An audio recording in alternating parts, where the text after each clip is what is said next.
ಎಲ್ಲರಿಗೂ ಕೂಡ ನಮಸ್ಕಾರ. ನಾನು PN ರವೀಂದ್ರ, ಚಿಕ್ಕಬಳ್ಳಾಪುರ ಜಿಲ್ಲೆಯ ಜಿಲ್ಲಾಧಿಕಾರಿ.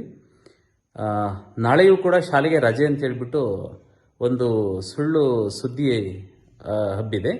ಹಾಗಾಗಿ ನಾನು ಎಲ್ಲ ಸಾರ್ವಜನಿಕರಿಗೆ ಈ ಮೂಲಕ ತಿಳಿಯಪಡಿಸುವುದೇನೆಂದರೆ, ನಾಳೆ ಅಂದರೆ ದಿನಾಂಕ 4/12/2024 ಬುಧವಾರ ನಾಳೆ ಎಲ್ಲ ಶಾಲಾ ಕಾಲೇಜುಗಳು ಕಾರ್ಯವನ್ನು ನಿರ್ವಹಿಸ್ತಾ ಇದ್ದಾವೆ.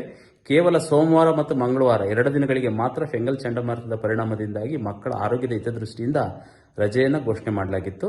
ನಾಳೆ ಅಂದರೆ ದಿನಾಂಕ 4/12/2024 ಯಾವುದೇ ರಜೆ ಯಾವುದೇ ಶಾಲಾ ಕಾಲೇಜುಗಳಿಗೆ ಘೋಷಣೆ ಮಾಡಿರೋದಿಲ್ಲ. ಹಾಗಾಗಿ ಎಲ್ಲ ವಿದ್ಯಾರ್ಥಿಗಳು ಮತ್ತು ಪೋಷಕರು ಮತ್ತು ಶಿಕ್ಷಕವೃಂದದವರು ನಾಳೆ ಶಾಲಾ ಕಾಲೇಜುಗಳು ಎಂದಿನಂತೆ ಕಾರ್ಯವನ್ನು ನಿರ್ವಹಿಸ್ತಾ ಇದ್ದಾವೆ. ಹಾಗಾಗಿ ಎಲ್ಲ ವಿದ್ಯಾರ್ಥಿಗಳು ಕೂಡ ಶಾಲಾ ಕಾಲೇಜುಗಳಿಗೆ ತಪ್ಪದೆ ತರಗತಿಗಳಿಗೆ ಬರಬೇಕು ಮತ್ತು ಪಾಠ ಪ್ರವಚನಗಳಲ್ಲಿ ಭಾಗಿಯಾಗಬೇಕು ಅಂತೇಳಿ ಈ ಮೂಲಕ ನಾನು ವಿಷಯವನ್ನು ಎಲ್ಲ ಸಾರ್ವಜನಿಕರ ಗಮನಕ್ಕೆ ತರಲಿಕ್ಕೆ ನಾನು ಇಚ್ಛೆ ಪಡ್ತಾ ಇದ್ದೀನಿ. ಹಾಗಾಗಿ ಯಾವುದೇ ರಜೆಯನ್ನು ನಾಳೆ ಘೋಷಣೆ ಮಾಡಿರೋದಿಲ್ಲ ಎಂತಕ್ಕಂಥ ವಿಷಯವನ್ನು ಮತ್ತೊಮ್ಮೆ ತಮ್ಮ ಗಮನಕ್ಕೆ ತರಲಿಕ್ಕೆ ನಾನು ಇಚ್ಛೆ ಪಡ್ತಾ ಇದ್ದೀನಿ.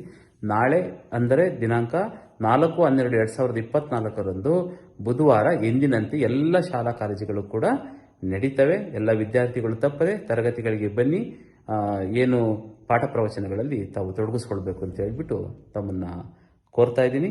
ಎಲ್ರಿಗೂ ಕೂಡ ನಮಸ್ಕಾರ.